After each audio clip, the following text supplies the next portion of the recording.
Yes, this channel normally covers the NFL, but I've made my love for professional wrestling known on occasion, and that's given me enough feedback to know that there are some of you out there as well. And with WrestleMania 41 just a few days away, I thought it was a decent enough time to dip my toes in the water one time with a different kind of video. Today, we're going to be ranking every main event in WrestleMania history. The question we gotta ask here is, what is a WrestleMania main event?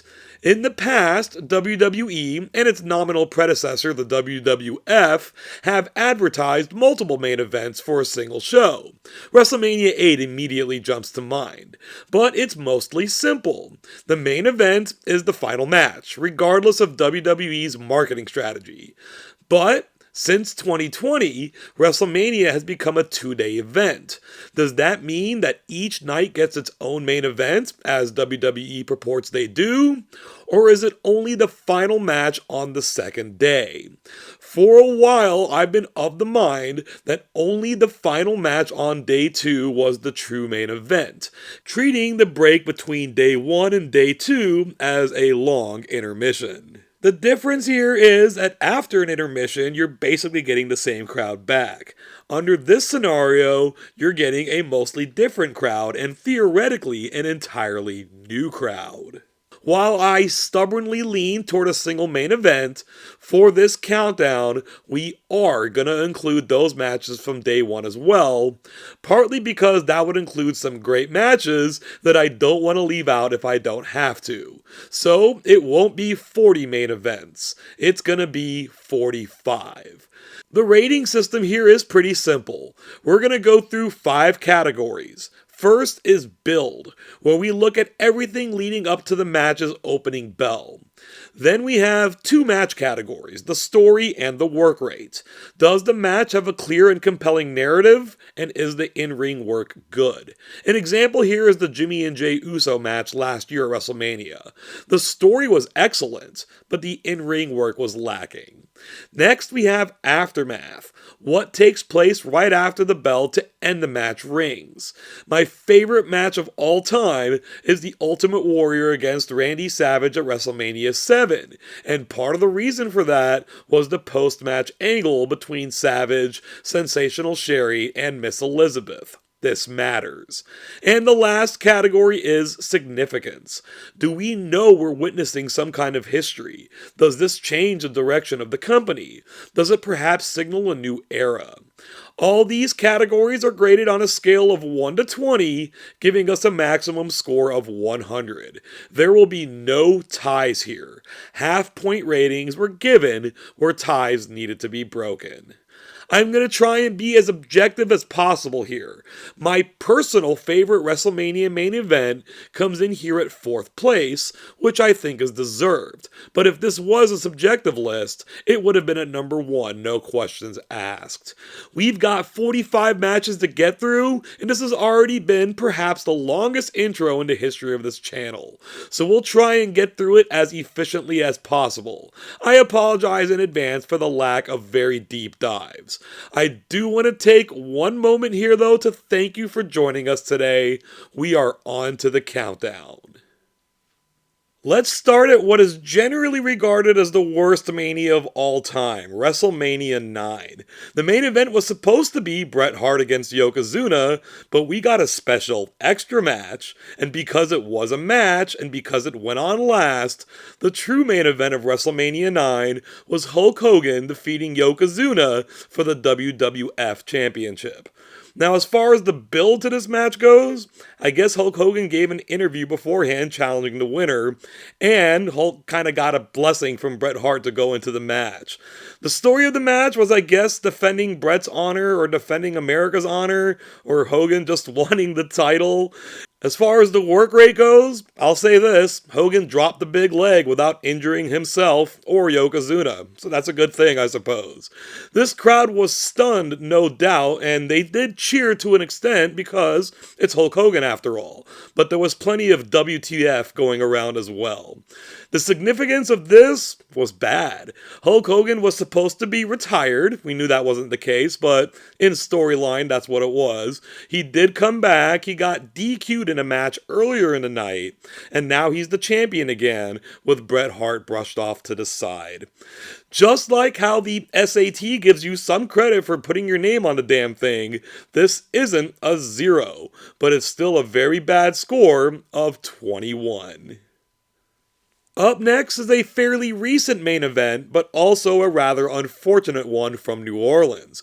Now, main events that are rematches aren't at all a bad thing on the surface, but it's safe to say that very few people wanted this one. Here we have Brock Lesnar retaining the Universal Championship against Roman Reigns. Trying to rehash the Austin McMahon feud wasn't happening here.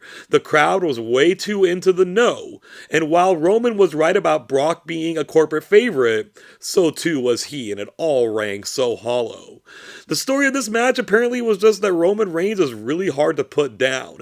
It reached levels of ridiculousness. What did he take, about 35 F5s before he finally went down? Now, Brock Lesnar is one of the greatest workers of all time when he has something to sink his teeth into. This wasn't it, and Roman wasn't up to the task of carrying the match. As far as the ending goes, it's a very odd time to pick to try to garner sympathy. You're trying to do this now when the match is already over and he's lost. We saw later on this now famous shot of Brock Lesnar tossing the title to Vince after the match. He knew what a disaster it all was, and it was. So imagine this. You study for a test for over 3 years, only to get 40% on it. That equates to how Vince booked this. That is exactly what happens here. This match gets a 40. In the intro, we mentioned WrestleMania 8 as an event where the then WWF promoted 2 main events, but they chose the wrong one to go up last. This was a pure singles match where Hulk Hogan defeated Sid Justice by disqualification. Now, the build to this match wasn't terrible, starting at the Royal Rumble, where Sid eliminated Hogan, but then in his jealousy, Hogan got Sid eliminated. So it would have been better had they gone with the right face heel dynamic, Hogan being the heel and Sid being the face. This was heavily built up as Hogan's last match, so that was enough to give the match story some legs. But in the ring, Gotch Hackenschmidt, this was not. Hornswoggle El Torito, this was not. Plus, the ending was botched. The botched ending seeps into the aftermath. I never understood why Papa Shango. But then the Ultimate Warrior coming back was kind of a cool touch, and it did save this from really hitting rock bottom. Hogan is kind of passing the torch to Warrior here, but we've already seen that a couple years earlier. Plus, all the preceding action just put a damper on all of this. This was still a lot better than the first 2 we looked at, but it was still rough. It still gets an F with a score of 52. I would say that most WrestleMania main events, especially in the earlier years, were pretty predictable, but none so more than this. In our first 4 entries, we've already seen Hulk Hogan 3 times. At WrestleMania 7, Hulk Hogan defeated Sergeant Slaughter to win the WWF Championship. Now, during this period of time in real life, American patriotism was pretty high, but in retrospect, obviously we can see that a lot of this was distasteful. I was 12 years old at the time and swept up into patriotism, but still, even at that age, saw it weird to be in a wrestling angle. Hogan's out there defending the USA and whatnot, but part of the story of the match was also him being wary of General Adnan on the outside. Now, I think I heard or read once that Hogan didn't like being in the ring with actual workers. That's why he never faced off with Rick Rude or Mr. Perfect. Sergeant Slaughter, certainly not bad, but these two were never having a mat clinic. It was another ho-hum Hogan celebration at the end, totally played out by this point. It's essentially meet the new boss, same as the old boss. The crowd may have been hot for all this, but once again, their emotions were being manipulated. This is a fail. They earn a score of 54. Whether he was Sid Vicious, Sid Justice, Psycho Sid, or just Sid, the man only ever had 2 Mania matches in his career, and they were both in the main event, and they both land here in the bottom 5. At WrestleMania 13, Psycho Sid unsuccessfully defended the WWF title, losing it to The Undertaker. The build to this match mostly spilled over from the build to the Steve Austin Bret Hart match, so that did give it some life. In the intros, Jim Ross actually mentions that The Undertaker is undefeated at WrestleMania, but that is not part of the match's story. The Hitman constantly nosing his way in didn't help as well. It essentially felt like two randos fighting for the title. This is a Sid match, and The Undertaker hadn't graduated to Mania demigod at this point, so the in-ring quality wasn't so great. Also, The Undertaker's endings were not so grandiose at this point. And while this is Taker's second title win, and while this picture here is quite iconic, it did signal he may be on top for a while, which was a good thing. Interestingly enough, this is the only time that The Undertaker has ever left WrestleMania with the WWF or WWE title. Again, poor Sid, he's stuck here in the bottom 5. I always liked him for entertainment value, but he just didn't have it in the ring most nights. The Undertaker himself, just 4 years removed from that match against Giant Gonzalez. This is not there yet. This WrestleMania main event is also a fail at 56. We're moving along now to WrestleMania 11, and throughout the history of WrestleMania, celebrity matches happen all the time, but never in the main event, at least not one-on-one. That's what we got here, a standard singles wrestling match between Lawrence Taylor and Bam Bam Bigelow, with Lawrence Taylor getting the win. Now, this build started all the way back at the Royal Rumble, and that incident between Taylor and Bigelow was surprising. They got free advertisement on ESPN as well. The entrances to this match were also great, with a particular highlight being Bam Bam Bigelow semi-threatening Salt and Pepper. Now, the script to this match was pretty simple. We have an acclaimed football player out of his comfort zone, but that doesn't mean the story was good. Now, Lawrence Taylor is clearly an athlete, albeit retired, and he was excellent for a celebrity, but we're not grading on a curve here. Bam Bam did what he could to make this match good, but there's only so far he could have taken it.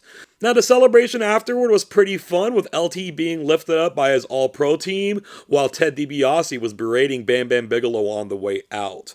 But as far as significance goes, this was LT's only match, so there really was no significance. This match was better than most would have expected, but in the long run, it still has to go down as a failure. It receives a score of 57. This was supposed to be the WrestleMania to end all WrestleManias, but in many people's eyes, it was a cursed WrestleMania. This is WrestleMania 32, and in the main event, Roman Reigns defeated Triple H to win the WWE title. And oh boy, did they keep trying with Roman. Now, Triple H was very good still at this point, but also well past his prime. Making Roman a corporate champion would have been good here, and that was part of the build. They couldn't follow through with that, and the storyline got all twisted when Triple H got pops from the crowd every time he beat up on Roman. Now, on the surface, an underdog going against the corporation works. Just didn't work here. The match itself wasn't honestly bad, it was just a bit of a slog, and the crowd at the stadium was just not having it. This is different than the Cena resistance, because the crowd turned on Cena after he won the title. They had turned on Roman initially before he ever won it. This wasn't Roman's first ever title win, but it was his first at WrestleMania, and despite it not going well at this point, it did set the stage for a long-term main eventer. Again, this was a cursed WrestleMania, and this one actually came closer to a passing grade than one might expect, but it just misses at a 59. We now move on to another WrestleMania that is almost universally considered a bad one. This is WrestleMania 27. Shockingly, The Miz was in the main event, and even though some could argue he deserved it, man, that came out of nowhere. He actually retained the WWE title in that match against John Cena. The build to this match, barely involved the champion. He was a third wheel in the feud between John Cena and The Rock. That's never a good thing. And it was nice to see The Rock and all, but he was well too involved. This was a transition feud taking place in the main event at WrestleMania. That's not where it belonged. Now, the double countout false ending tease was interesting, but the match, like the one we looked at before, was a bit of a slog. It just didn't feel like a WrestleMania main event. The Miz is legitimately concussed here, and then the ending focused well more on The Rock than it did on the champion. But for all the complaints about this being a transition feud, it did transition to Rock and Cena, so as far as significance, it'll get a few more points here. Another bad Mania, another bad main event, but where The Rock hurt, he also helped, and this barely gets a passing grade of 60. WrestleMania 35 took place at the WWE Performance Center in front of no crowd. If you don't know why, look it up. This is the main event, and it was Drew McIntyre capturing the WWE title from Brock Lesnar. There's no way to know how this match would have gone off in a full stadium, but this was the match we got. People might forget that Drew McIntyre was essentially a heel when he entered the 2020 Royal Rumble, but he was slowly transitioning to a babyface, and by ending Brock's dominance in this match, he elevated himself, and we were getting something fresh. The story of this match, though, was who can hit their finisher the most amount of times, and we just saw that the night before in the Braun Strowman-Goldberg match. I'm pretty sure this is the shortest main event in WrestleMania history, not counting WrestleMania 9. A short match isn't always bad, but neither guy had any real time to shine. Now, this is a pretty iconic shot, and Paul Heyman's facial selling in the background is always top-notch. The fact that it happened in silence isn't anybody's fault, but it also didn't help. Drew did finally make it to the top, though, an exponentially deserved accomplishment going back to his days when he was designated as the Chosen One. This match is somewhat a victim of its own circumstances, and Drew McIntyre had an unenviable task. This could have been so much worse, but it's still well below average. It gets a D at 63.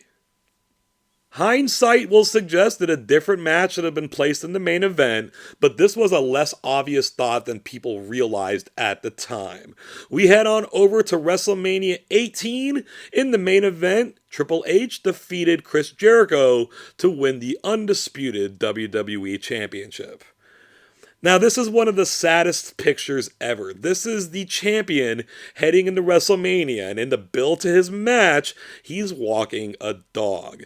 Like we saw earlier with The Miz, Chris Jericho was the third wheel in a feud between Triple H and Stephanie McMahon. It's never good not to have the champion involved in the build. Now, the story here was Triple H overcoming a quad injury. It's an easy story, but it never really clicked. That said, both guys are great workers. They both worked hard. A little more heat from the crowd could have increased the score here. Triple H being back on top as the babyface, getting a triumphant return, not mentioning he got to miss the entire invasion angle, was fairly feel-good. Now, it wasn't known at the time, but it was fairly well assumed that Jericho had no more future at the top. The first undisputed champion becomes good for a footnote, though. There should have been something more here. It's very easy to blame the Hogan-Rock match that went on earlier, but it's not the only reason why this match never clicked all the way. It wasn't terrible, but it was a 64. We move on to WrestleMania 2, which took place in 3 different locations, so there is an argument for 3 different main events from this show, but this was just a gimmick. Everyone stayed in their seats and watched. Clearly this was one continuous show, so only the last match in LA is the one that counts as the main event. This was Hulk Hogan retaining the WWF Championship over King Kong Bundy in a steel cage match.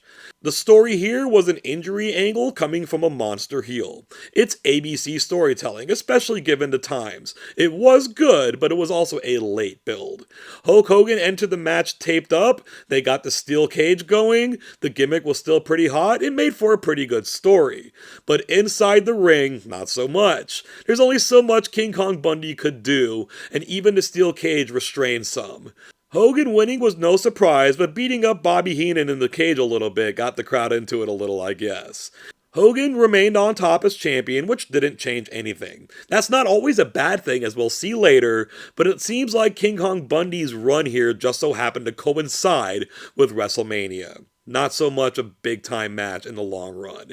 It's crazy to think that this match tops Triple H versus Jericho, but hey, that's how it graded out. It's still not great though, it gets a score of 65.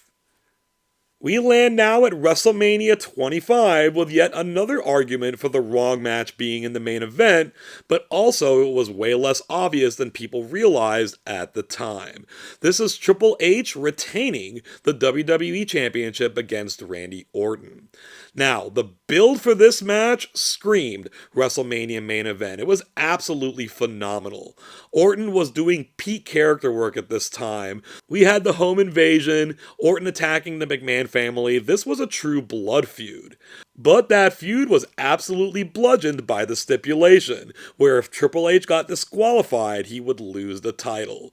This was screaming for an old school throwback Attitude Era match, and it would have been perfect considering all the history. Now, both wrestlers hitting their finishers early in the match was actually a pretty cool touch.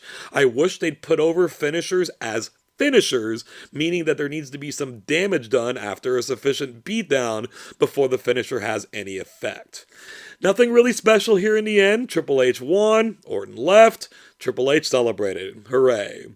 There was nothing even really resolved here. Orton kept coming back for him. There's nothing wrong with a feud continuing, but the champ put him down. It probably should have ended. This could have been a classic. We don't figure out any possibilities into the grade, but it does add to the frustration. This comes out as a 66. Even though it's ranked low, a lot of people are going to say this is ranked too high. And from a pure in-ring perspective, yes, it would have been ranked lower.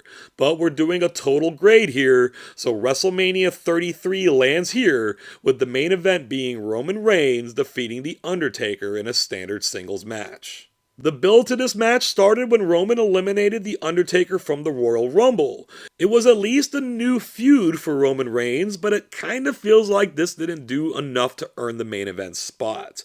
The story of the match? Very simple. The new dog wants to take over the pack from the old dog. It's not bad. It's not bad.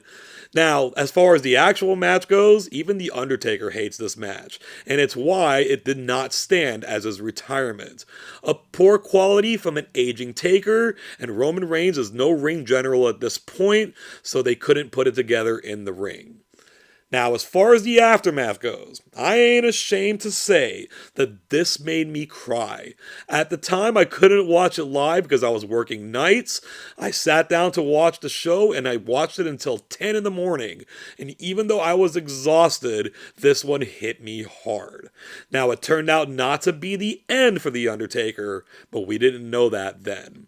This was yet another perfect time for the WWE to make Roman Reigns heel. He just put down the most beloved wrestler in the locker room, and the way he looked after the match, I thought they might pull the trigger. They never really did. After the bell is what gives this main event anything. We're counting down main events, not matches, so it does drag itself to a D+ with a score of 68. WrestleMania 29 was the first time we had a proper main event rematch. Once again, sorry Bret Hart and Yokozuna. This was, once again, twice in a lifetime, The Rock versus John Cena. But in this match, Cena defeated Rock to win the WWE Championship. Now, even though theoretically the stakes should be higher with this rematch because the title was on the line, the hype was gone, and not having CM Punk involved did hurt the cause. This match was basically who could hit their finisher the most. Finisher fests? Not always great, and this one even dragged out more. Now, I understand that The Rock injured himself during the match, and during the match, Cena put on what was probably the worst STF he ever has, and he's had a few. But they did work hard, they did try. Now, Cena wins lol doesn't truly apply here. It had been 6 years since his last Mania main event victory. Now, The Rock passing the torch here at the end is kinda neat, but in reality, John Cena is only 5 years younger, and he certainly didn't really look thrilled about it. That could also be the injury taking its toll. It's still a mega match, even if it had been done before and done better. This gets a C- at a 70. We track back to just a couple of years ago for what is kinda sorta the first ever 3-time Mania main event. This is night 2 of WrestleMania 38, with Roman Reigns retaining the Universal Championship and capturing the WWE Championship against Brock Lesnar. Now, even though we'd all seen this match before, the dynamic was changed and that made it different. Roman was the proper heel this time, Brock was the proper face. The fact that it was title for title was also intriguing. If all of this were new, the build for this match would have been given a 20.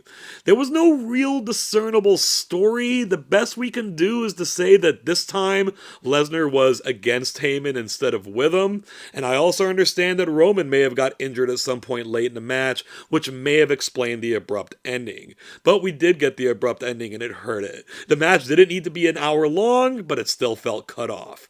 This is an iconic shot though. You got Roman's countenance on top of the mountain. He knows it. He's holding both titles and both logos are visible. So you can't argue with the aftermath.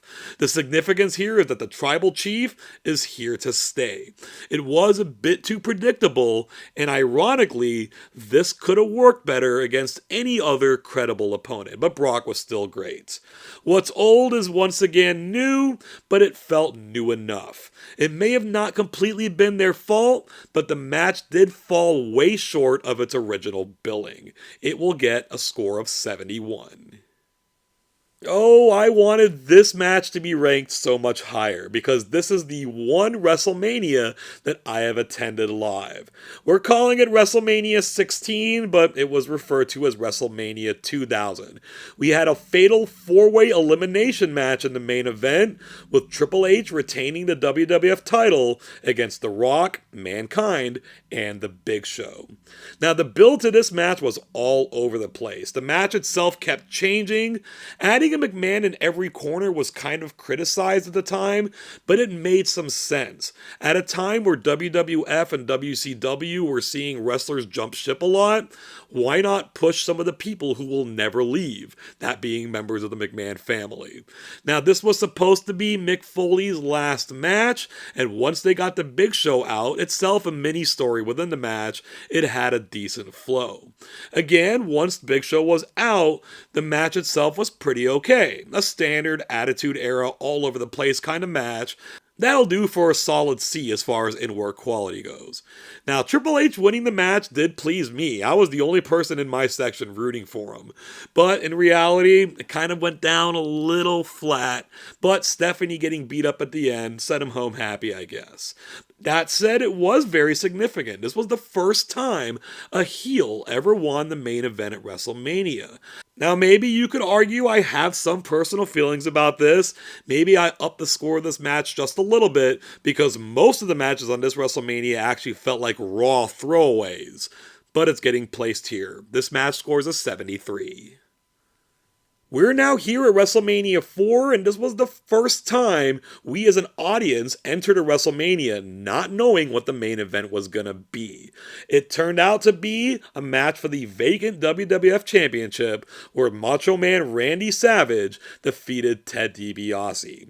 The build to this was for the 14-man tournament that was gonna take place entirely within the show. This was a new and exciting concept, even if it didn't play out just right, but the fact that any of these guys presumably could have won a title was interesting.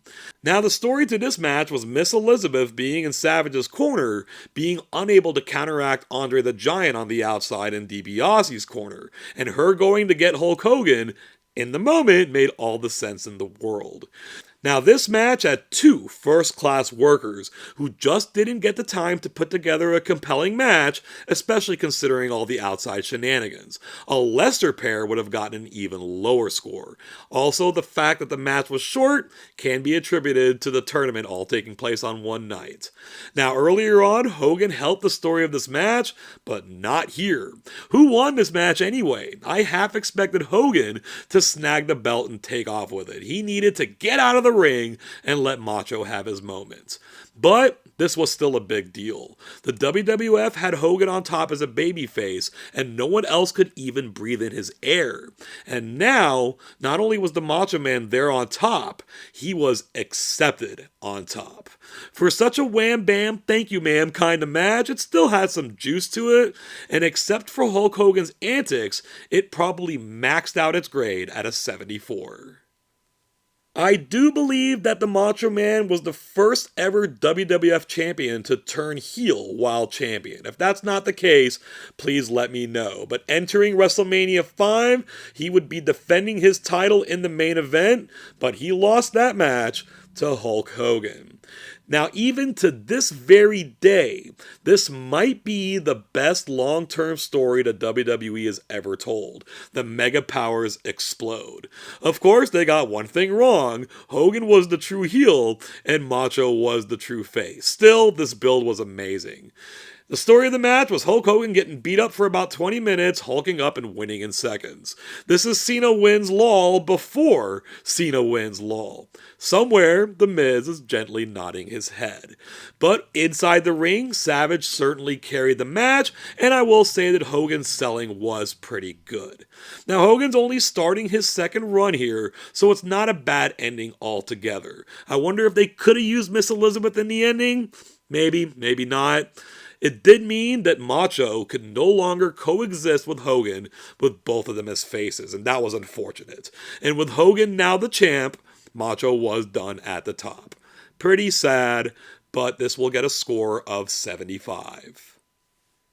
We've reached WrestleMania 22, which is the final Arena Mania ever. And unless the WWE hits the skids pretty hard, it will probably stay that way for a very long time. In the main event, John Cena successfully defended the WWE Championship against Triple H. The build to this match was okay, nothing overly memorable, but it did have a proper grandiose entrance that was so much more than just the on-screen debut of CM Punk, even though that's the photo I'm using here.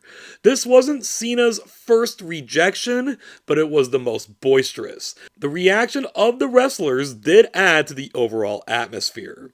This wasn't the worst STF John Cena ever put on, and he is actually a better worker than many may realize. Triple H is always solid at the very least, so solid is what this match was. Cena got the win, and his reaction to the reaction was pretty hilarious. The crowd did seem a bit stunned at the tap out though. Cena's still the champion, pretty ho-hum. This is a bit underrated as a match. It comes out at near the top of the lower half of the rankings, which seems right. This main event gets a 77. The WWF returns to Madison Square Garden for WrestleMania 10, the 10th anniversary of WrestleMania. Yes, I know, it's the 9th anniversary, just poking a little bit of fun here. The main event here saw Bret the Hitman Hart capturing the WWF Championship from Yokozuna. This was another main event that we didn't know in advance because of the previous match between Yokozuna and Lex Luger. And with that said, the build is more between the Hitman and Luger. Their double Royal Rumble winner was kind of unique.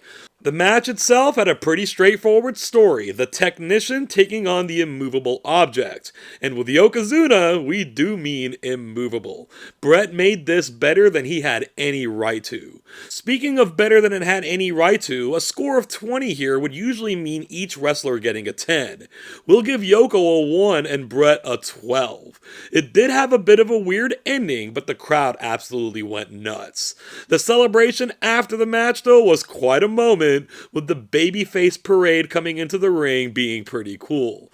Maybe there was no confetti in the budget back then. WWE wasn't exactly rolling in the dough. This was a true changing of the guard, though, which was ensconced when Owen Hart made his way out too. The new generation didn't always work, but they certainly turned the page here. No offense to Yokozuna here, but because of his presence, this match has no right to rank this high. But with Bret Hart being in there and the after effects that they have, it was enough to carry the day for a score of 79. Here we are at the very beginning, in the past, but back to the Garden. To echo Rowdy Roddy Piper, I almost wrote this down as simply WrestleMania, because as he liked to say, he was at WrestleMania before it had a number. But it is indeed WrestleMania 1, and in the main event, the tag team of WWF Champion Hulk Hogan and Mr. T defeated Rowdy Roddy Piper and Mr. Wonderful Paul Orndorff. The build for this match certainly had its moments, but it was the Rock and Wrestling connection that did the trick. Regional promotion banking on world domination, this was a big step forward toward doing that. The storytelling wasn't the main concern of this match, but the searing hate between Hulk Hogan and Rowdy Roddy Piper sufficed to carry the day. You got a tag match here where one guy isn't an actual wrestler. It is 1985. It was fine. It's not the kind of work we're used to, but it was fine. In the end, Cowboy Bob Orton in the corner of the bad guys screws it up and the good guys win. The champion himself wasn't actually defending his title, but the crowd certainly loved it. This match is here for its impact. It's an old story, but it's true that everything WWF related was riding on this, and it's pretty clear, even in the moment, that it was a rousing success. So we asked the question, does Sylvester Stallone have the career he has without Rocky? How about Matt Damon or Ben Affleck without Good Will Hunting? Julia Roberts without Pretty Woman? These are known as breakthrough roles, even though they may not have been their best roles, but it's what got them started on the path, and that's what this was for the WWF. We have creeped into the B range now. This gets a score of 80. We've gotten this far before we finally see our first Night 1 main event. Indeed, we would have been leaving out some good matches if we only went with Night 2. This is WrestleMania 37. In the main event, Bianca Belair defeated Sasha Banks to win the SmackDown Women's Championship. Now, Bianca became a star the moment she walked out during the 2020 Royal Rumble. To then win it a year later, even in front of no audience, was pretty awesome and helped the build to this match a lot. That build spilled over into the story as the EST and Boss gimmicks meshed very well. Who of the two could step up in a spotlight bigger than either had ever known? They both work their tails off. Bianca is so believable in the ring. Sasha bumps and sells with the best of them. Now, Bianca's win was historic for sure and definitely well deserved, but the after effects of that whip continue to linger. As we said, Bianca was already a star, so her star wasn't born here, but it's where she really started to shine. These two women, their genders, their skin colors, don't matter then, don't matter now. They were handed nothing. They earned their spot through their work and through their story, and they put on a show. That's all that matters. They put up a pretty good score here of 81. We've reached the exact midway point of the countdown, and at number 23 is WrestleMania 23. In the main event, one half of the tag team champions, John Cena, successfully defended his WWE Championship against the other half of the tag team champions, Shawn Michaels. Now, this isn't the first time the tag team champions faced off at WrestleMania. Eddie Guerrero and Rey Mysterio did it a couple years earlier, but the whole trust angle between Cena and Michaels angles was pretty darn intriguing, and Cena's entrance in the car was pretty fun too. The unease of their partnership bled into the story. Would one of these two be the first to decide to be underhanded? Now, it's Shawn Michaels. This man has a better match with his sheets while tossing and turning in bed than 99.99% of the world could ever dream about. So, of course, the in-ring quality was excellent. Now, this part here that we have is a little weird. After Cena won the match, Michaels seemed to huff off. Cena tried to talk to him. It didn't go well. It kind of felt like a balloon losing all of its air, and for no reason. Cena wins again, the first man to successfully defend his title at consecutive WrestleMania since Hulk Hogan, but it felt a little meh. So until the final bell, this was a borderline classic. I won't argue with you if you think it should be ranked higher, but on this scale, this is where it lands with a score of 82. This was the final one-night WrestleMania, WrestleMania 35, and it was the straw that broke the camel's back. It says April 7 here, but I do believe the show actually started on April 2nd. In reality, because it went past midnight, it actually finished on April 8th Eastern Standard Time. This main event was a triple threat match that saw Becky Lynch defeat Ronda Rousey for the Raw Women's Championship and Charlotte Flair for the SmackDown Women's Championship. This match had an incredible build, specifically the brawl in the back that led to all three ladies getting arrested. It was very captivating. Making this a double title match with Charlotte winning the title from Asuka in the days leading up to Mania also added to it, and we can't forget Charlotte's entrance in a helicopter. As far as the story of the match goes, standard triple threat, Ronda's fighting skills being in the forefront. The match had wall-to-wall action, but again, a triple threat makes it kinda hard to get that perfect flow. Also sorry to say that the botched ending with Ronda's shoulder clearly coming up off the mat cost them. It doesn't take away from the moment though. Really, in the past decade, pre-Triple H being in charge, Becky Lynch and Daniel Bryan had the only real organic rises that stuck. This began the Becky Two Belts era, which in name didn't last long, but her star power did, and remains to this day, even as she's been out of the ring for a while. Once again, gender is not an issue here as far as significance or anything else. Becky Lynch was the hottest act in the company, period. Ronda Rousey was probably the most legit champion they'd had since Brock Lesnar. Charlotte was brilliant and sage-like when once upon a time she said to various snickers that she would one day main event WrestleMania. This wasn't a handout. These ladies earned the main event spot. The grade for their main event, 82.5.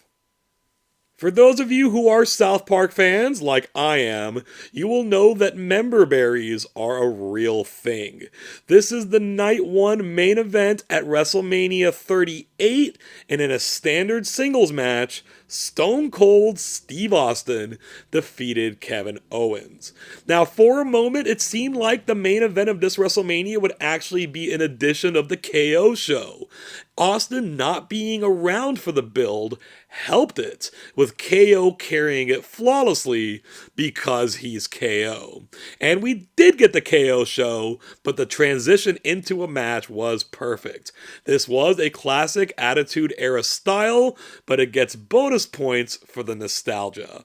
It was a punch fest. There were Irish whips, there were finishers. Steve was 57 years old and out of the ring for 19 years.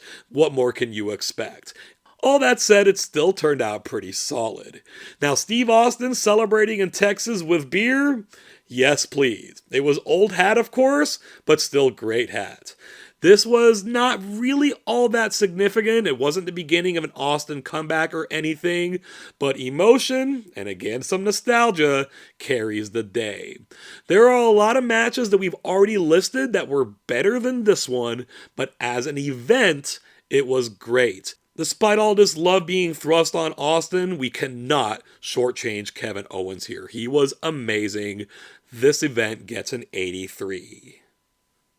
This was the first ever Night 1 main event, and I don't quite know how to describe the setting. This here is the best I got. This was WrestleMania 35. It was a Boneyard match, which kind of turned into a Buried Alive match, where The Undertaker defeated AJ Styles. The build to this match was kind of so-so. Oh, they use each other's real first names. Oh, but AJ Styles' entrance was amazing coming out of that coffin.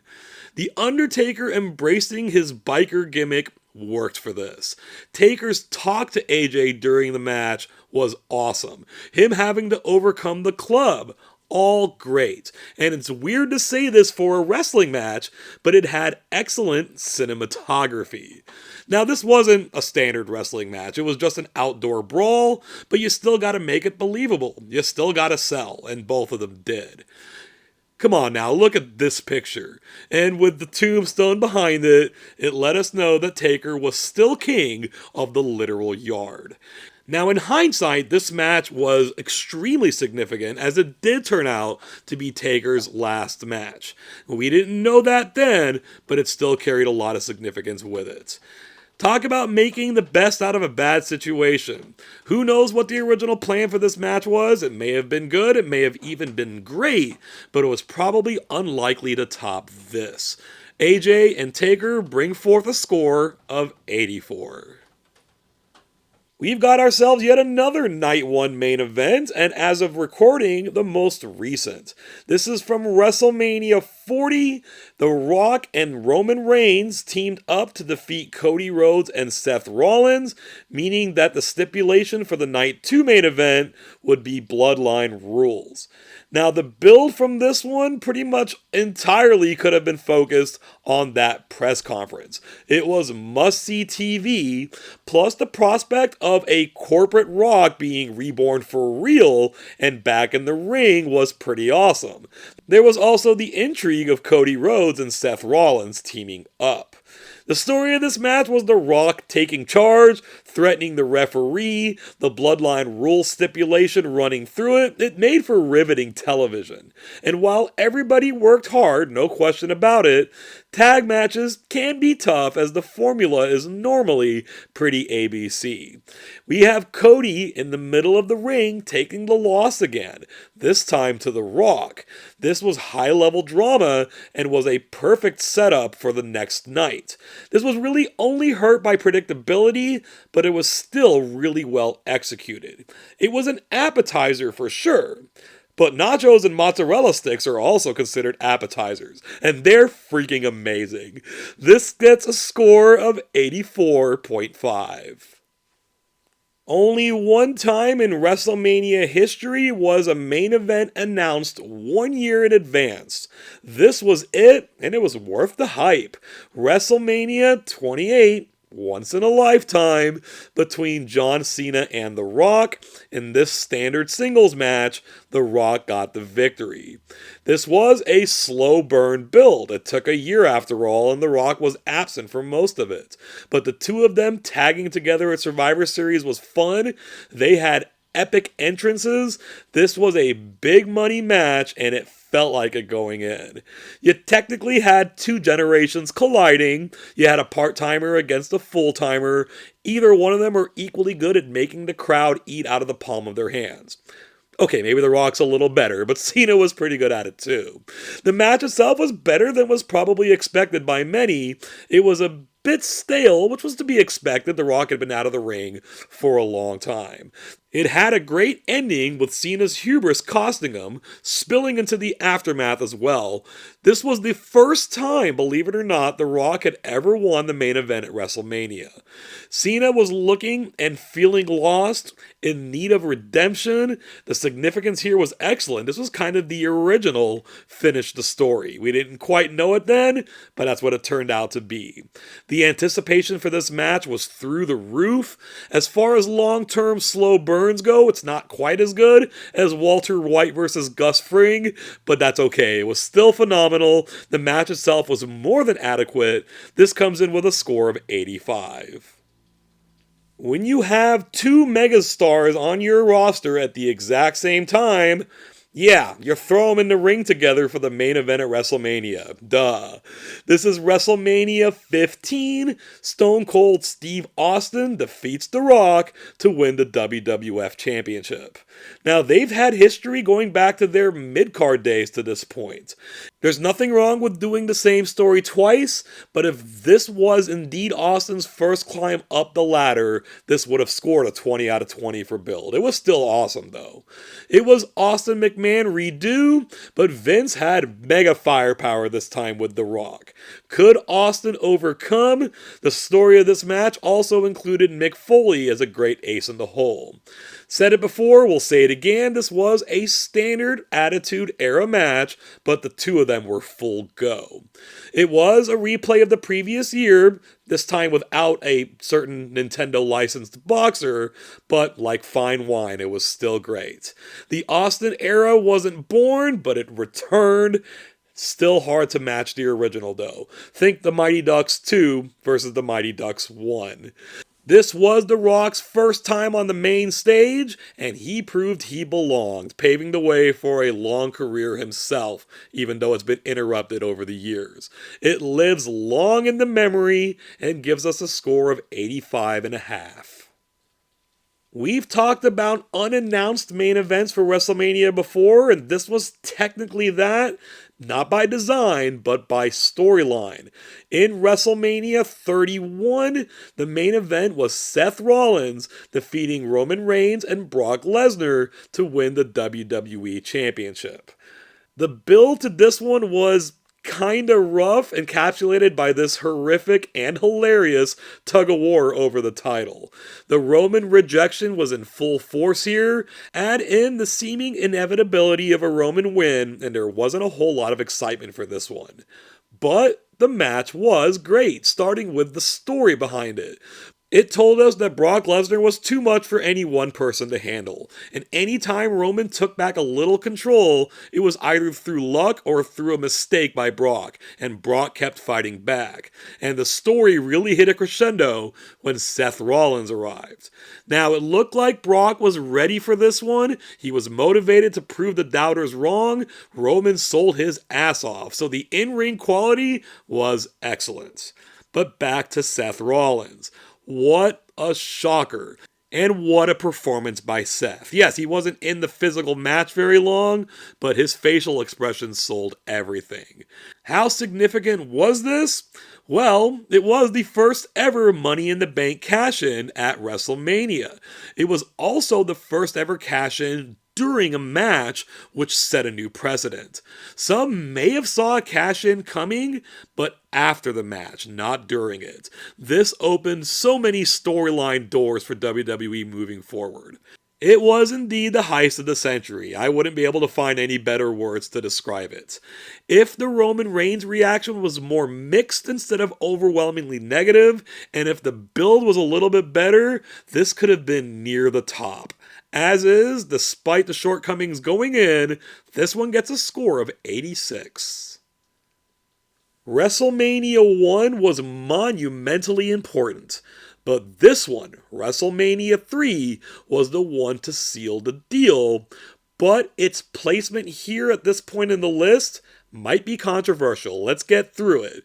The WrestleMania 3 main event was Hulk Hogan defending the WWE title against Andre the Giant. It wasn't a very long-term build, but it was perfect. The moment Andre the Giant shows up with Bobby the Brain Heenan, you knew it was on. Hogan getting his shirt ripped by Andre. Hogan's acting here making it look like he could actually make it in Hollywood. Even Bob Uecker's introduction of Andre the Giant was amazing. This match is absolutely iconic. This photo is absolutely iconic. Just look at that. And what I wish I could show you, except for WWE's copyright policy, is Hogan's slow walk up to Andre. There's a reason that the crowd was going absolutely bananas, not just here, but for the whole match. But that is, of course, the weak point, the match itself. They weren't even sure that Andre could go on, and Paul Orndorff was on standby to take his place, just in case. The action here, the in-ring action, wasn't great. That's easy enough to say. But even though Hogan had been the champ for 3 years, him overcoming these odds was incredibly climactic. Andre and Heenan leaving the ring in a tiny little cart, a little bit anticlimactic. Yes, Andre the Giant had lost a match before, and yes, Andre the Giant had been body slammed before. That may have been the storyline, but it being false didn't matter. The narrative was so exquisite, especially if you're 8 years old like I was and didn't know all that. In wrestling, in any kind of entertainment, you gotta let go and suspend your disbelief sometimes. As far as pure work rate, this was far from a masterpiece. From a historical standpoint, it's number 1. It deserves to meet somewhere in between. It gets a score of 87, and by the way, Dave Meltzer sucks. This was the first 2-night WrestleMania in front of a live crowd. WrestleMania 27, where Roman Reigns finally enters Mania as a proper heel and against 2 quintessential babyfaces. In the main event, Reigns defended successfully his Universal title against Edge and Daniel Bryan. Now, Edge's Royal Rumble victory was great, and this right here is quite the poignant picture. But in the build to this match, it kinda seemed like Daniel Bryan nosed his way in. Still a good build though overall. Roman boasting that he was gonna smash him, stack him, and pin him was put to the test against 2 guys who you felt like desperately needed this win, and made for a great story. And then you got 3 pros in the ring. They know how to work their spots. This was certainly better than your average triple threat because of that. In the end, Roman did it. He smashed him, he stacked him, and he pinned him, and it was an earned triumph. It told us that the tribal chief was here to stay. Some people may have predicted a Roman win, but I think most people were going with either Edge or Bryan. So this was massive. Right here you can see we have 2 absolute legends and warriors laid out. He had been the champion for a while, and he had been the champion before, but this was the real Roman Reigns era. Do you remember once upon a time when Stephanie McMahon called Daniel Bryan a B-plus player? I did, and I almost wanted to give this match 1 more point just to avoid that, but I couldn't bring myself to mess with the rankings. This is a B-plus with a score of 89. We move ahead 2 years to night 2 of WrestleMania 39, and we get yet another entry from the Tribal Chief, taking on someone who wasn't even with the company when his championship reign began. In the main event of WrestleMania 39, Roman Reigns successfully defended the WWE Championship against Cody Rhodes. There was a lot of respect and admiration from these second-generation stars coming in. It was a good build, could have used a little bit more heat. Now, at this point in Roman's title reign, bloodline interference was getting a bit overplayed. We were kind of hoping for a curveball, or maybe for whatever interference there was to be more indirect as far as the finish goes, but it's not what we got. Cody Rhodes matches are all kind of the same. It doesn't make it bad, but it doesn't make it a 20 for in-ring work either. The assumption that Cody was going to win this match was strong. But the image of Roman holding both titles over his head not only made for an unpredictable finish, which was good, but it also makes for this striking image. But this next image is even more striking and even more iconic. At this point, Cody Rhodes was facing the same situation as Lex Luger did at SummerSlam 1994. They didn't pull the trigger on Luger then, they didn't pull the trigger on Rhodes now. The question was, would Rhodes peter out the way Luger did, or would he get even stronger? Cody Rhodes' story didn't end. It continued. How would it end? This made for great intrigue going forward. A lot of people did crap on this because Cody didn't win. But with long-term storytelling returning to WWE, this made Cody an even bigger star. We're going to see that coming up later. He was not Lex Luger. He was Cody Rhodes. This match gets the B-plusiest of B-pluses, 89.5. He went from being Devon Dudley's evil deacon sidekick to the main event of WrestleMania.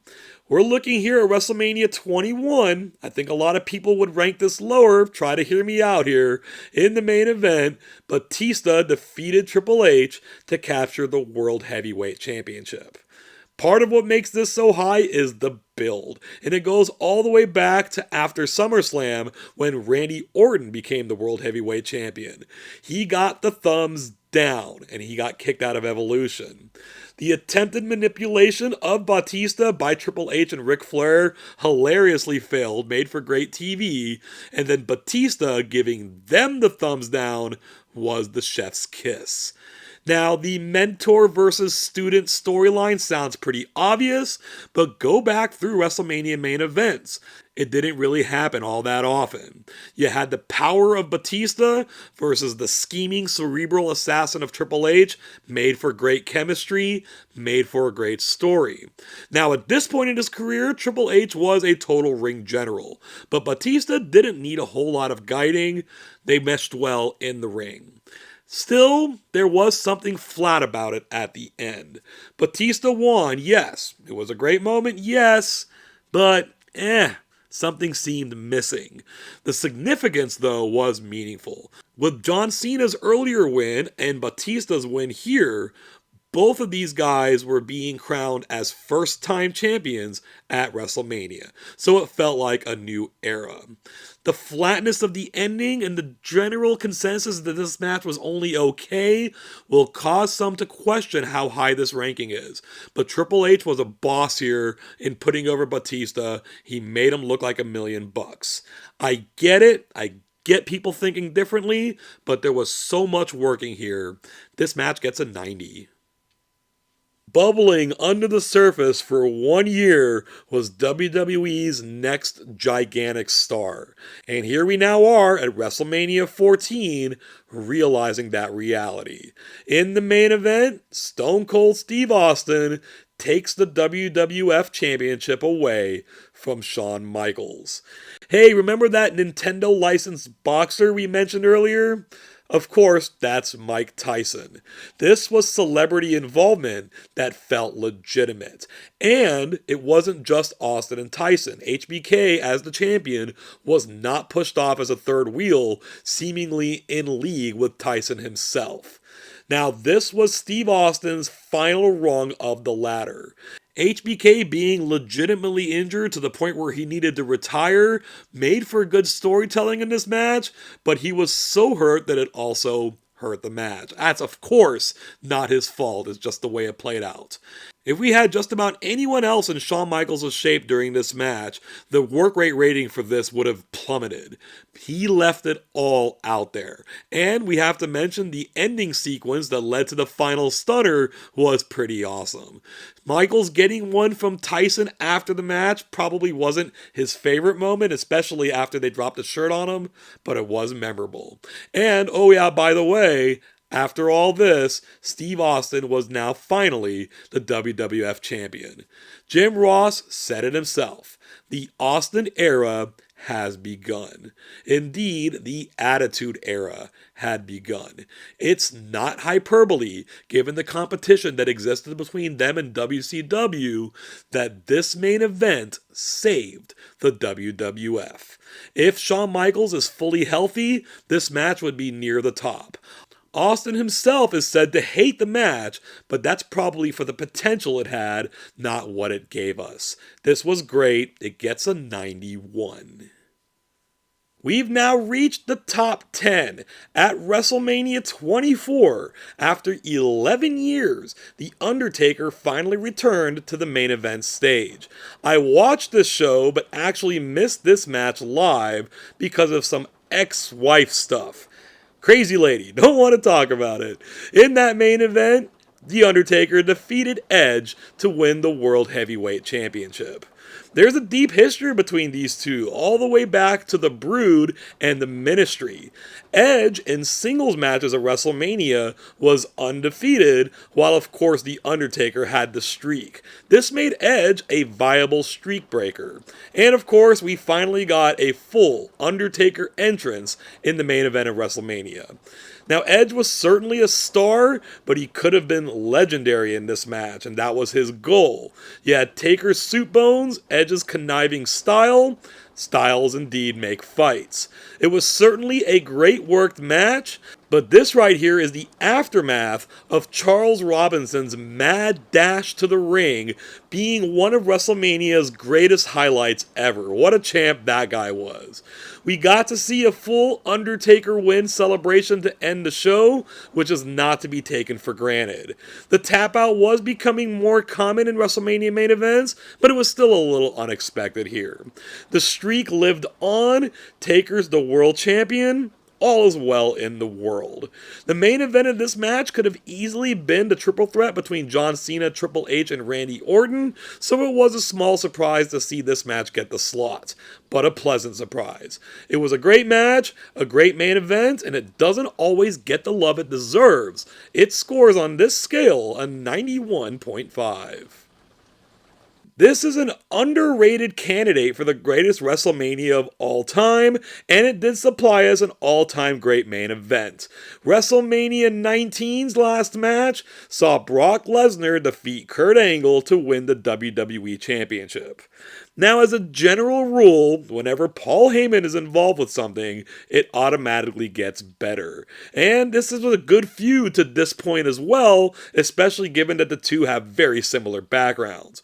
Both are mat wrestlers, but you still had brute strength versus a cunning shooter. These guys were so good that they were the story of the match. And to that point, of course, they worked a great match, even though Kurt Angle's injury almost prevented him from going at all. Kinda gotta have to mention the botched shooting star press near the end of the match by Lesnar. The fact that he even got it that close is amazing. For most people, that would have resulted in an injury, being crippled, being paralyzed, or even dying. But what does Brock Lesnar do? He gets up, hits an F5, remains semi-cogent as he accepts the win. That is remarkable. The two clearly have massive mutual respect, and for it to play out on TV like this was also awesome. 1 year earlier, Brock Lesnar had never even been on TV. Now he was walking out of WrestleMania, the new champion and the new face of the company. Now, we didn't know he'd only last 1 more year, at least as a full-timer, but this was a spectacle. The kind of stuff you might show people who you want to turn into a wrestling fan. It may seem low at number 9, but there's so much good ahead of it too. This gets a 92. Big-time wrestling matches, especially in the main event of WrestleMania, had always been babyface versus heel. Or, for those of us who were kids, a good guy versus a bad guy. Now, for WrestleMania 6, we were getting good guy versus good guy, and OMG. In this match, the Ultimate Warrior retained the Intercontinental Championship and won the WWF Championship from Hulk Hogan. From the moment these two went face to face at the Royal Rumble, everybody was ready for this match. This alone could have sustained the entire build, but it being title for title was even more epic. At the time, I would have ran through walls to see this match. The match itself needed a story though, and these guys weren't exactly mat masters, and it was a face versus face dynamic. So the fact that they took a cautious approach, respecting each other's abilities, made it seem like neither one could lose. That said, for not being mat masters, in this match, they were great. I'm sure they rehearsed it for weeks or even months in advance, but they still executed it. It's about the best you can expect from either guy. Now, Hogan came in after the match when the Warrior won it, but he didn't milk it too hard. He could have gone away faster, but at least he did leave the ring to the Warrior. This was the first time I think anyone had ever seen babyface Hulk Hogan losing a match without anybody else cheating. If it somehow had happened, at the very least it felt unheard of. This really felt like the time we were getting the new face of WWF. That didn't work out long term, but that also doesn't matter in the grand analysis. Pro wrestling is a spectacle. This was a spectacle of the highest order. It receives a score of 92.5. Over the years, this one's proven to be a bit polarizing, and at WrestleMania 12, the most bare-boned WrestleMania of all time, our main event gave us a 60-minute Iron Man match. Shawn Michaels defeated Bret the Hitman Hart 1-0 in overtime to capture the WWF Championship. This was another babyface versus babyface battle, and Bret Hart and Shawn Michaels' names on the marquee can be all the build you need. You gotta mention Shawn Michaels' zipline entrance to this match, which is still in video packages to this day. Now, Iron Man matches present their own unique strategy. Having it scoreless after 60 minutes was bold, but it worked even though the ending, with Hitman thinking it was over, was a slight cop-out. I hate to ding these two guys for points because they are arguably the two best workers of all time. They're at least in the top 5 or top 10. But sustaining 60 minutes did bring too many lower points. Not low points, just lower. Of course, there were a lot of high points as well. In the end, the boyhood dream came true. This is one of Vince McMahon's rare, no doubt about it gems on commentary. Shawn Michaels is perfect here, so too is Bret Hart in his frustration. These two guys were two halves of tag teams once upon a time. If Bret Hart hadn't broken the mold and gotten there before Shawn Michaels, the significance of this match would have been a 20, but it was still awesome. A lot of people would rank this main event at number 1, while many others think the concept simply didn't work. Neither are all the way right or all the way wrong, but this does go down as a classic. It gets a score of 93.5. This is not only another strong contender for best WrestleMania ever, I would say in many eyes it's the leading contender for best WrestleMania ever, if not the best pay-per-view or premium live event ever, at least in WWE history. We're talking about WrestleMania 17 and the rematch 2 years later between Stone Cold Steve Austin and The Rock. And just like it went down in WrestleMania 15, Austin won and took the title.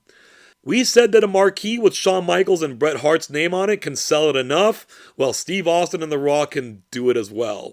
But the build to this match culminated with this sit-down interview with Jim Ross. It was not just awesome, it was essentially cinematic, and it was exemplary babyface tension through the roof. And it also foreshadowed Austin's heel turn. I can't show you the clip, I'm afraid to get copyrighted, but here's what Steve said. I need to beat you, Rock. I need it more than anything you could ever imagine. Just chilling. And of course you got probably, maybe, the two greatest talkers in WWE history. Both of them were desperate to win the match, and they pulled out all the stops. Austin even pulled out the $1 Million Dream, for crying out loud. That got a huge pop out of me and let me know that Austin was going to use every single tool at his disposal. But it was also a standard Attitude Era match. This one does stand out as better though because the intensity was ramped up, adding more to it. Now we had the shock value of Stone Cold Steve Austin teaming up with and joining his mortal enemy Vince McMahon. It didn't sit right, at least not 100%, and of course this being in Texas, the crowd cheered him anyway. It was a major gamble, major gamble, and it essentially ended the Attitude Era. It did leave us with more questions than answers, which isn't always a bad thing, but leaves this a little short. This titanic clash misses the top 5 with a score of 94. How is it possible that this match isn't in the top 5? Here's how. We will start that by revealing number 5, and some may claim recency bias, but this match belongs in the pantheon of WrestleMania main events. It's to this date the last one we've seen, night 2 of WrestleMania 40. Cody Rhodes takes the WWE Championship from Roman Reigns. Now, the majority of the build to this related to night 1 and its subsequent match, but what it loses to that match, it gains in Cody's story. So it's going to get the same score. Yes, this match was not truly one-on-one, and once we knew it was Bloodline rules, we knew it wasn't gonna be. Usually, this many run-ins kills a match, but for this match, it got elevated. But in turn, that killed off some of the work rate. Just a little. Of course, these two still put on a great match. But this is where it shines. What a picture this is. Mama Rhodes. You got it. Cody finished the story, and the story on her face tells it all. Could you imagine in 2008, 2016, or even 2021 that this would ever be the reality?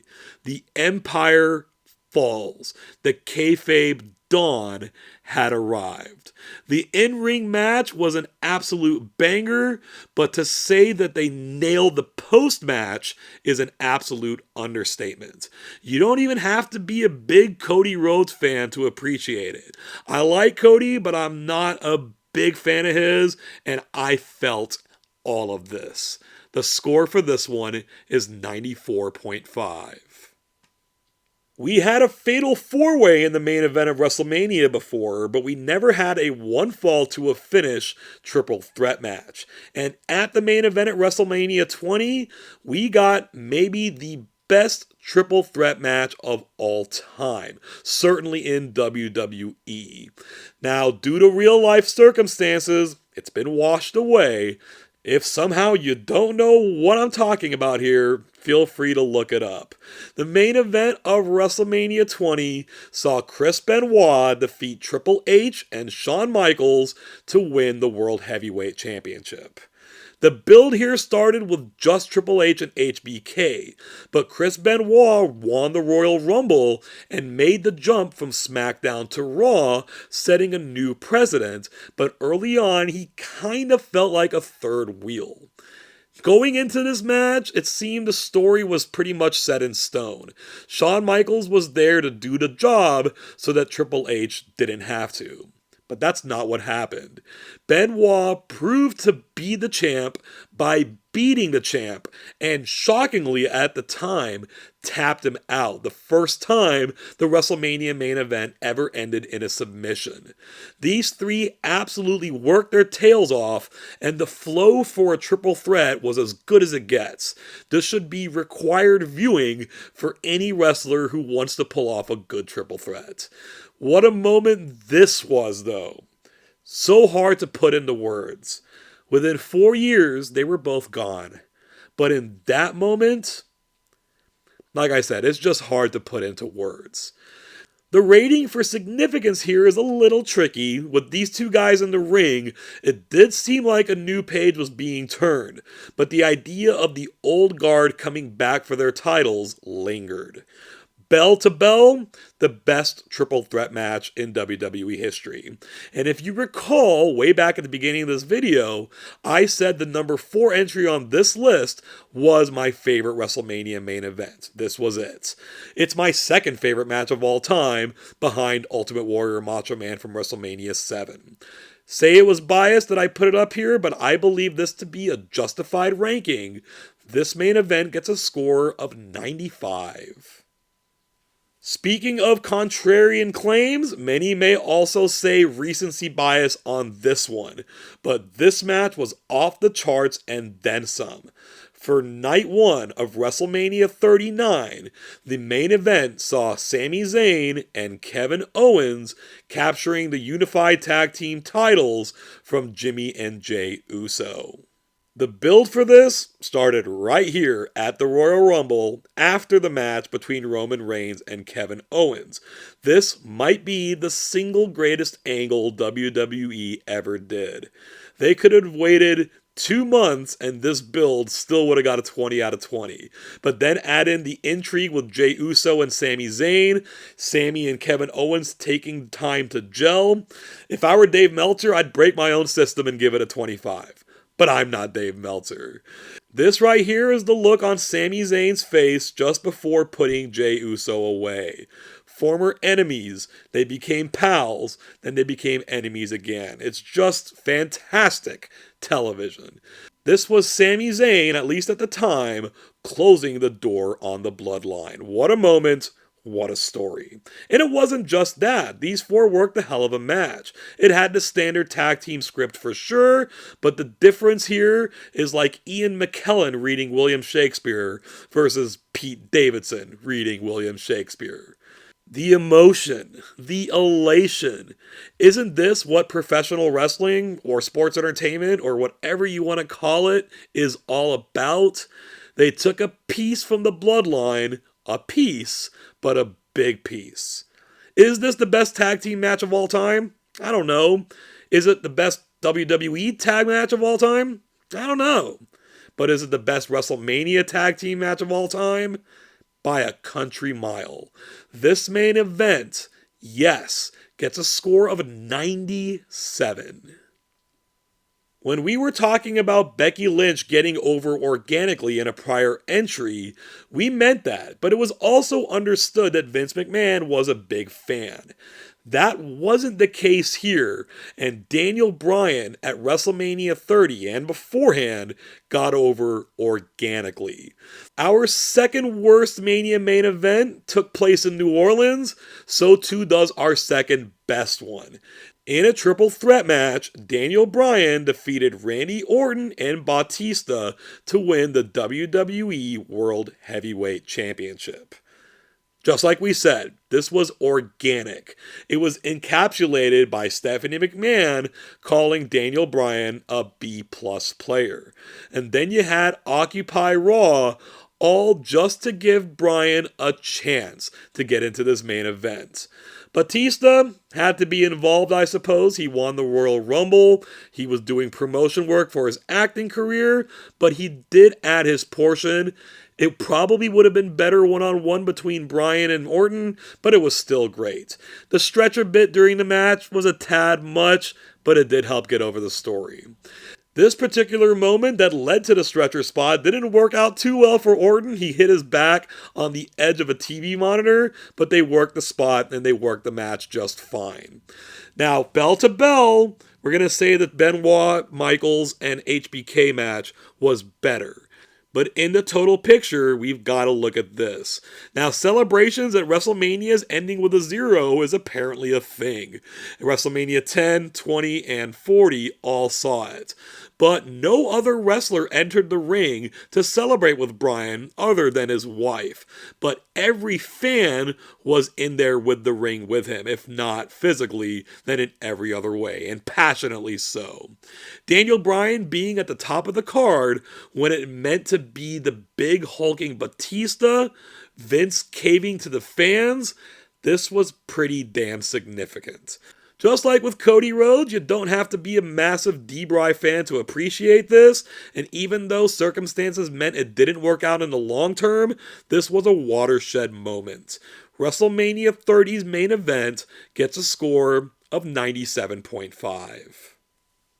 I'm going to be honest with you, in making this list, I was trying to determine spots 45 through 2, because this was always going to be number 1.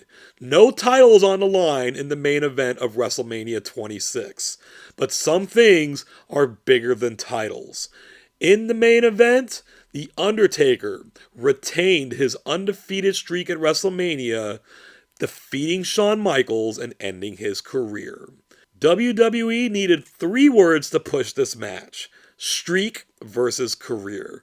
But it goes back so far, even to the 90s. But just over the past couple of years, their appearance as the last 2 in the 2007 Royal Rumble, their match at WrestleMania 25, their winning the Slammy Award and Shawn Michaels making the challenge, this year's Royal Rumble where Shawn Michaels was eliminated from that match in the most heartbreaking fashion imaginable. Michaels costing Taker the championship at the Elimination Chamber, and then Michaels making the offer for the match, Undertaker accepting with a counteroffer, giving us the stakes we had. My goodness. Now, this match's story was Shawn Michaels facing the uphill battle, trying his hardest, but not being able to break through to Taker. Taker yelled at him to stay down. But ever the defiant one, Shawn Michaels does the throat slash gesture to The Undertaker and slaps him in the face. He ate a jumping tombstone for his troubles. These two are absolute legends on their own, but for some reason, somehow when they're together, it gets elevated and it becomes magic. Peanut butter and jelly, peanut butter and Nutella, HBK and Taker. Yeah. 2 years earlier, Shawn Michaels ended Ric Flair's career. Here, The Undertaker ended Shawn Michaels. This is the poetry that George Lucas was going for and failed. We're going to pretend Saudi Arabia never happened. What a moment this is. The end of maybe the greatest career of all time. Undertaker giving Shawn Michaels the floor. The melancholy mixed with gratitude. I'm in the smaller crowd that thinks this match was better than their WrestleMania 25 match, precisely because of the added emotion. But comparing them doesn't do anything. They're both absolute masterpieces. It's like the difference between having $1 billion and $1,000,001. You can live comfortably with either. By definition, this main event can never be topped. It gets a perfect score of 100. Whew, that was a long video. Thank you so much for sticking around here to the end. You are the true legend here. Please take the time to like and share this video, subscribe to the channel, and ding that bell to be notified about all future videos. That's my list. Let me know what you think about it. It's impossible that you or anyone else watching this has the same top 45 that I do, even if using the exact same ranking guidelines. So let me know where I got it wrong. Hell, if you're so inclined, rank them all yourself. Wrestling fans ought not be a hive mind. One person's treasure is another man's trash, and vice versa. The comment section is your playground. Run wild and free. Thank you once again for joining us today, and until next time, I hope you have an awesome day.